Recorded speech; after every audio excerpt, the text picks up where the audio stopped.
Hello and welcome today to the Christian Construction Podcast. This is Michael Lindsay. I want you to stay tuned with us today. We're going to talk about a subject that is very near and dear to us, something that seems to be an epidemic, a growing problem in our churches, and that is casual Christianity. So today we're going to talk about confronting casual Christianity.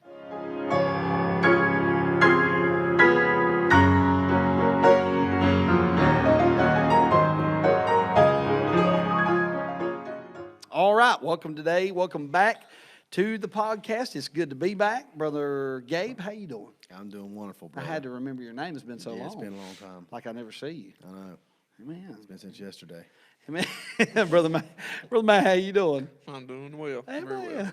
Amen. Amen. Well, we've been gone a few weeks, and we'll try our best to get back caught up on some of the things that's been going on. We've got some announcements to make concerning an upcoming revival meeting here at our church, and then another one of our sister churches that's close by. And so we'll maybe mention that as we come to the close of the podcast today. But we do appreciate you tuning in. We do want to apologize for our tardiness over the past couple of weeks. This time of year, as we're certain that you are, we are busy as well, not just personally, but in the ministry, and just a lot going on. And sometimes it has been really hard, and that still is probably not a good excuse for why we've not posted very much or anything at all, but we're going to do our best to get caught up and get some content out there. And we do want to thank you for taking time to watch today, and we hope that the podcast will be a blessing to you. And so here we are, middle of December. Wow, 2019 has come. It seems like it has flown by. And so here we are closing out the year and looking forward to what God's going to do in 2020. I guess the theme for most churches in the year 2020 is going to be having 2020 vision. Yeah. I wonder if that's going to be overused this year. Oh, yes. What do you think? I'm waiting for a Daniel Bainey midnight message from that. What was it? He preached on Stay in the Ring in 2018 on our, I can't remember the last service we had up for. What? 2017. Is that what it was? Was it 2017? Yeah. I can't remember. Optometrists are really going to. Absolutely. Lens Crafters' stock is going up as we speak, right? So anyway, oh my Lord. Well, we do want to also make mention to you and remind you that this is a ministry out of the Love Valley Baptist Church here in Kings Mountain, North Carolina. Our pastor is Pastor Barry Philbeck. I want you also to continue to tune in to our friends over at the Higher Grounds podcast with Brother Andy Wales, Brother Michael Poindexter, Brother Stephen Aldridge, and then Brother Matthew Tucker are there on that podcast. And what a blessing they are. They're coming up on, I guess, a 1-year anniversary. And the 1st of January will be that, at least for the episodes that have been airing.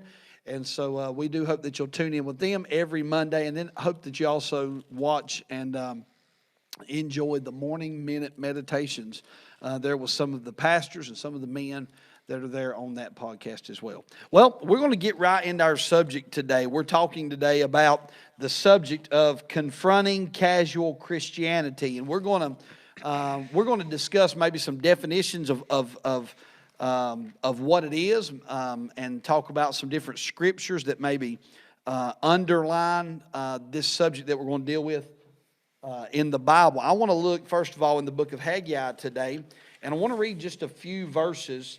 The book of Haggai was written with the rebuke of Israel's indifference. They were indifferent, and the Bible tells us in chapter number 1, it says, "In the 2nd year of Darius the king, in the 6th month, in the 1st day of the month, came the word of the Lord by Haggai the prophet unto Zerubbabel the son of Shealtiel, governor of Judah, and to Joshua the son of Josedech, the high priest, saying, Thus speaketh the Lord of hosts, saying, This people say, the time is not come, the time that the Lord's house should be built. Then came the word of the Lord by Haggai the prophet, saying, Is it time for you, O ye, to dwell in your sealed houses, and this house lie waste? Now therefore, thus saith the Lord of hosts, Consider your ways. Ye have sown much, and bring in little. Ye eat, but ye have not enough. Ye drink, but ye are not filled with drink. Ye clothe you, but there is none warm. And he that earneth wages to put it into a bag with holes. Thus saith the Lord of hosts, Consider your ways. Now, there is so much we could say about this, really this whole chapter, but I want you to notice that as Haggai is given the word of God to the people of Israel. There's a rebuke that he gives them in verses 2, 3, and 4. There is a result of their spiritual indifference in verses 5 and 6, and that result it is shown in the calamity that they have in verse number 6. He shows that they failed in agriculture. He talks about their work. They failed in their economy. That speaks of their want, the things that they wanted. And then he speaks of their wages. That speaks of a wastefulness. They put money into a bag, and that bag's a bag of holes. And what that's saying is there was nothing that would satisfy them. As soon as they would get money, it was going to be gone. And so there's the result of spiritual indifference. There's the rebuke for spiritual indifference. But then there's the remedy for spiritual indifference in verses 7 through 11. And simply put, there was a listening that took place in verses 7 and 8, and then a learning in verses 9 through 11. Now, that's just something, maybe if you want to get in that book of the Bible and in this chapter and dig around, you can. I've kind of laid a foundation for you if you'd like to. But I want to talk today about confronting casual Christianity. And what is casual Christianity? If I could say it in a word, it's indifference. Indifference, simply put, is the state of which there is no difference. That's pretty simple definition. Indifference is neutrality. It is impartiality. Indifference is freedom from bias or prejudice. And then this is what I thought was a very interesting part of that definition. Indifference is unconcernedness. And when I think about people in my life that people who have said, "Well, I just want to remain neutral," or "I'm going to be impartial," I want to be neutral in this matter. And what is the reason that they usually say? They say, "Well, it's because I care about them. I don't want to hurt them. I don't want to hurt anybody." Yeah. But really, the definition of that mentality is that you really don't care. It's unconcernedness. You really are not thinking about that person. You really do not care about them the way that you say that you care about them. And so, Brother Gabe, I'd be interested for your maybe definition or maybe your thoughts on confronting casual Christianity. I think we kind of see what it is, and maybe you could say something about what it is, and then we'll talk about how to confront it, how to deal with it here in just a few minutes. What is casual Christianity in your mind? Well, I mean, if you think, my mind, when I think of casual, I think of what's comfortable. Sure. What seems easy to me, it's not going to make me do anything that I don't want to do. Right. And you see that a lot nowadays with church attendance. You see a lot with people as far as ministry is concerned. They don't have their hands in anything. Sure. Yeah. Maybe even tithes and offerings. My mind, when I think about being something casual, it's like you said, it's a lack of concern. Sure. It's just letting things come, letting things go. And we've seen it for a while. Oh, yes. I mean, it's in a lot, and we all might, I guess you would say, we all might be overcome with it in our own lives to a point. In some things, we find ourselves, in a casual way here or there. But I guess the state of being casual is something it's really ruining a lot of good churches. Absolutely, yeah. Brother Matt, what, as far as like a good definition of what is casual Christianity? I would say it's indifference, or what is the product of it? You talk about just the practical side of it. Well, when I think of the word casual, just in our regular vernacular, you hear somebody make the statement, "Well, we're just going casual tonight. We're going to dress casual. We're going to, Casual Fridays." But what they're meaning is they're not putting much preparation into it. Sure, yeah. There's not going to be much go into it. It's not going to be anything special. It's not going to be anything extra. It's not going to be anything particularly better than what is just normal. So you put that into Christianity, and they're not preparing for anything. Sunday morning comes around, and they spend no time on Saturday evening, Sunday morning, preparing themselves for the service. They come in, they play, whatever, listening to whatever, come into church, roll in, might make it to Sunday school, might not, just depends on how the morning goes, if I got time.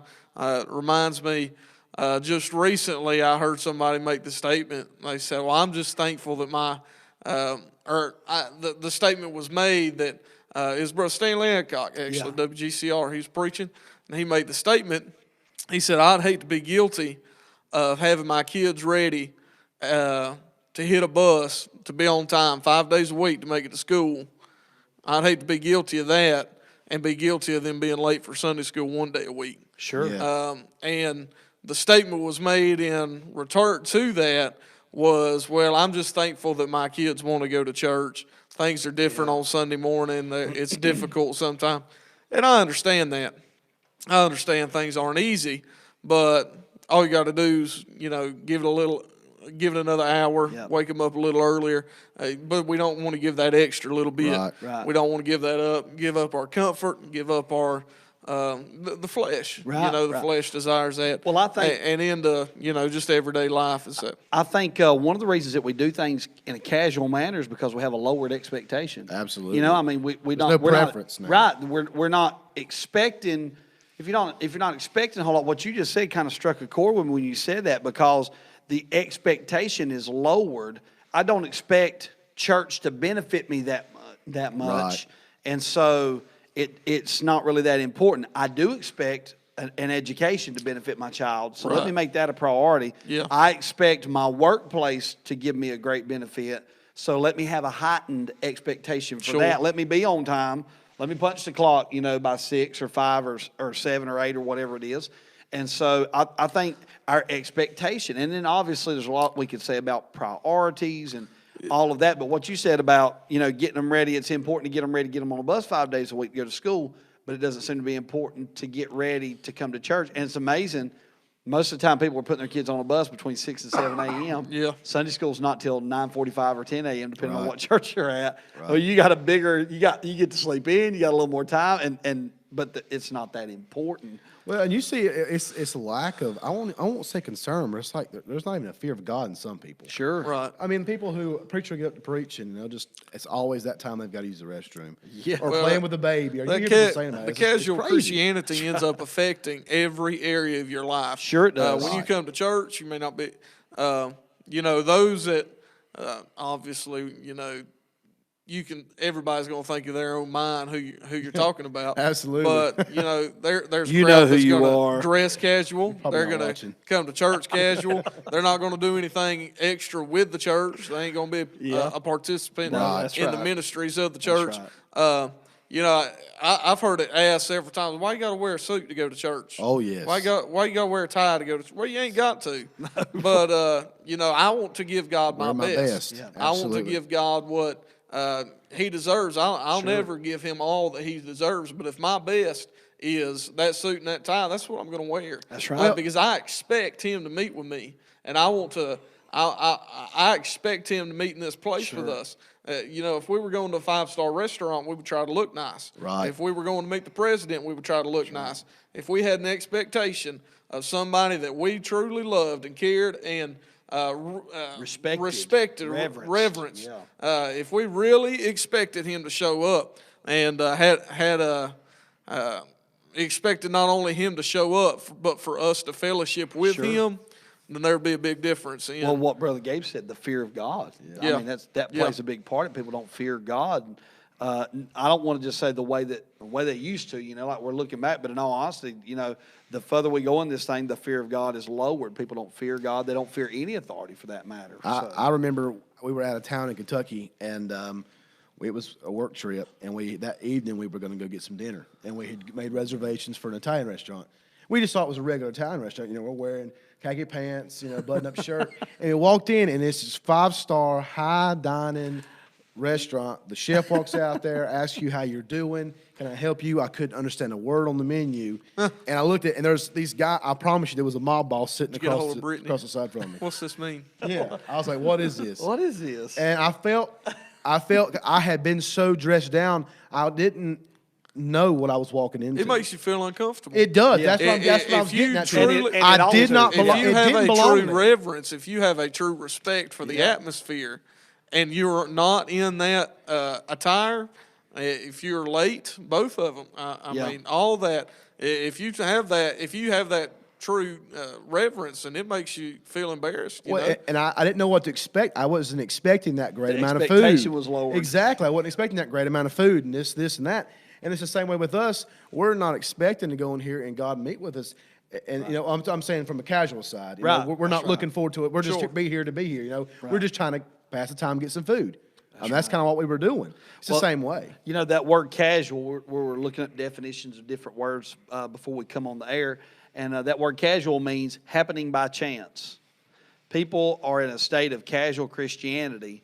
What they're saying with that mentality is, if God moves, if he don't move, it's just going to happen by chance. And if it happens, if it just so happens that it does happen when I'm there, that'll be fine. If it just so happens it don't happen when I'm there, I'll be all right with that too. Happening by chance. It also means, casual means without definite or serious intention. And a lot of times, the way our church is, our choir meets on the back hallway and then comes out to open the service. And so we have a time of prayer in the back hallway with our choir before we come out. And one of the things that pastor will say to our choir, and that's rubbed off on me, is that we need to be prepared to worship. Nobody's going to worship God on accident. You're going to worship God when you have intended to worship him. And so when you're casual, what you're saying is, you're not prepared to come. You have no intentions when you get there of what you're going to do or what may happen or what to expect. And then you're probably not going to worship because there is no intention in what you're doing. And then, excuse me, another definition of that word casual is seeming or tending to be indifferent. And that goes back to that word indifference that we mentioned at the top of the podcast today. So that being said, Brother Matt, I'd be interested to find, what do you feel like, what do you believe is going to fix? What is it that is going to help somebody who's watching who says, you know, I've been casual. I've been casual in my Christianity. I've been casual in my church attendance. I've been casual in my tithes and offerings. I've been casual in the way I prepare to go to worship. What is something in your mind, in your opinion, maybe using the scriptures or just something practically, what's going to help somebody get through that? Well, I believe anything seen publicly that's casual would have to be solved privately first. The extension of a public casual Christian life it's just an extension of a private life, a personal life that's casual itself. If you don't take that time at home to read the scripture, stay in the Word, discipline yourself. Yes. When the TV show's on, when the game's being played, whatever else is going on, if you don't have the discipline at home to say, well, I'm going to cut this off, I'm going to lay this aside, and I'm going to spend this time in the Word, then when you have that time at work on Monday afternoon, when you have that time at school, you have a little space of time, you get in the Word then. Yep, but you don't take it. You don't take it then because you didn't take it in private. Right. Well-known verse, Mark chapter number 13, or chapter number 12, verse number 30. We all know the verse, and thou shalt love the Lord thy God with all thy heart, with all thy soul, and with all thy mind, and with all thy strength. This is the first commandment. And something I've always looked at this verse kind of in a tier. I believe it starts, and thou shalt love the Lord thy God with all thy heart. Yeah. It's got to start in your heart. And with all thy soul. That soul is that part of man that makes you who you are. That it starts in your heart, it extends out to who you are, and with all thy mind, then you start thinking pure, you start thinking right, and with all thy strength. Everything you do, the actions of your body, is inherent from the love of God that you put forth. When you become casual in your life, it starts in your heart. Yeah. I don't think anybody ever makes a conscious effort and says, I want to be a Christian, but not that good a one. I don't think anybody actually says, I'm going to do this Christian thing, but I don't know that I want to be that great at it. Nobody just makes that decision. Right. But it's something that starts in the heart. Something. We always you hear this statement all the time, just follow your heart. Well, that's the dumbest advice you could ever give somebody. Your heart will lead you deceitfully wicked. Who can know it? And, you get that casual Christianity in your heart, it leads on to your soul, it leads into your mind, and you start thinking, well, I got time to do this. It's not that big a deal if I miss one service. It's not that big a deal. You get that opportunity to witness at the workplace. You get that opportunity to witness at the grocery store. Well, it's not that big a deal if I just pass it up. But when you love the Lord thy God with all your soul and with all your heart and with all your mind, there's something inside of you that drives you to be that witness, that drives you to take that extra time at work, that drives you to be a light to a lost and dying world. That's right. And I'm reminded of something I read just recently, right before we started. A.W. Tozer, he made the statement, said, I would hate to be marked as casual because the world marks everything as casual. Absolutely. They mark the creation as casual. Yeah. They say it didn't happen. This world just happened. Yeah. The Big Bang, things just happen by themselves. Nothing happens for a reason. It just falls into place. It's kind of how they live their life. Yeah. And he said, I'd hate to be marked as casual because that's how the world marks things. Wow. Is as casual. That's good. And I'd hate to be marked as something that the world likes, something that the world prefers. Brother Gabe, if you could give a few words about a scripture, something practical about how to get over it, how to get past it, what's the remedy for it, how do you fix it, what's it going to take for a person that's watching this who says, I need to get out of the rut and I need to get back in the battle, what's it going to take to get that casual mentality off of them? For me, a lot of times it's to understand the danger that's involved. Sure. Of what's at stake here. Yeah, the product of it. And I'm reminded, and when we thought about this subject, I immediately thought about a person in the book of Acts, chapter 5, of Ananias and Sapphira. And I got one verse I want to read. Yeah. Verse number 7, I'll kind of give you the background in a second. And it says, and it was about the space of 3 hours after when his wife, not knowing what was done, came in. So she's 3 hours late for service. All right. Her husband's dead because he disobeyed the Holy Ghost and he lies. Yeah. Peter tells him he's going to die. He dies. She has no idea her husband's dead, and she's 3 hours late for service. But what had happened was people who had dedicated their heart to God. A man by the name of Barnabas had it in his heart he wanted to sell a piece of property and give it to the Lord. Absolutely. And people, what's happening is God's moving in people's hearts. Yeah. But she's not there to find out. She's not there to see what's happening. And when you are casual, you are missing out on what God's trying to do. And she's going to a great church, brother. Yeah. She's going to a great place, got a great preacher. That's right. But she's missing out because she's got this casual life. She's showing up late to church. Yeah. Her heart's not in it. 3 hours late, brother. Can you imagine that? Okay, now forget Sunday school and everything. 3 hours late. And she's very casual about it. She was unconcerned. But, brother, her husband died. Yeah. She didn't even know she's living with somebody who's spiritually and now physically dead. That's right. And she could have changed his mind. Yeah. Now, granted, she did admit the same thing. Yeah. But you wonder if she would have been there. And if you got a family member and you're being casual, they notice it, they see that, and you have no idea the repercussions of. I remember I had a friend named Chris, and he got saved a while back, and he's doing great. And one of the things he told me about it, after he got saved, I called him one evening. I was going through my prayer notebook, and all my lost loved ones, I've got them. Well, I had been praying for him. I called him. I said, what was the exact date you got saved? I want to check your name off the list. I want to write your date down. And we got to talking, and he told me one of the best examples that I showed him. He said, you always were sharp. He said, you always were on time. He said, you always had clean shaved. You were not casual. He told me that. Which is a great example. And imagine the sinners that when we're coming in, yeah, and they see us living casual. There's people who have never been to your church service, but you're just getting up and you're playing games with God. That's right. And they see that. And you have to realize, if you want to fix it, you need to understand what's at stake here. Because you might see it as just doing something, but you have no idea the repercussions of you being lazy, what it'll do. That's right. Excuse me. So I want to go back now to the book of Haggai to close out the podcast today. We noticed at the beginning of the book there was a rebuke for their indifference or their casualness. There was a result of it. There was a remedy for it in verses 7 and 8. If they would listen, verses 9 through 11, they would learn. But then their response, what did the children of Israel do? When they were confronted, when the man of God told them, said, you're indifferent, you need the Lord to help you, you need to get away from your house and get back in God's house. What was their response? Well, the Bible tells us in verse number 12, then Zerubbabel, the son of Shealtiel, and Joshua, the son of Josedek, the high priest, with all the remnant of the people, obeyed the voice of the Lord their God and the words of Haggai the prophet, as the Lord their God had sent them, and the people did fear before the Lord. So the first thing the people did was they obeyed.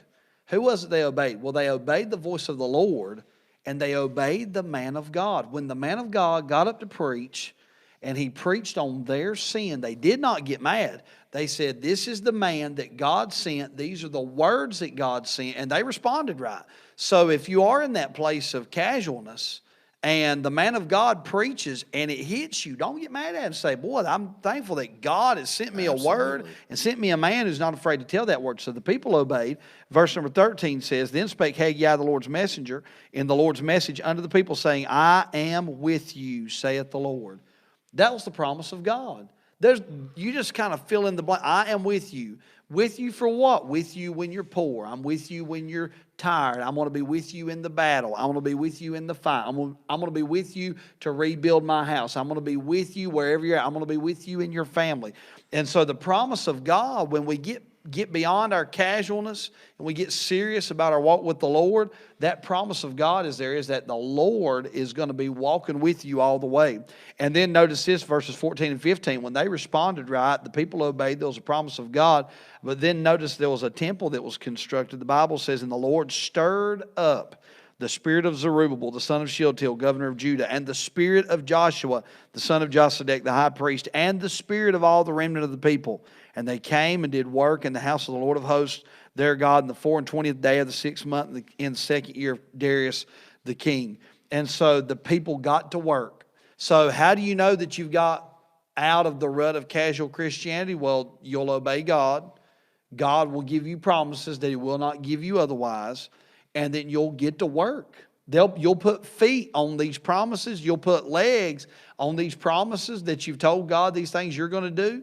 And then God's going to put legs on His promises. You'll see God go to doing things in your life. And so today our challenge to you and our challenge to ourselves is that we would be careful not to be complacent. It's real easy.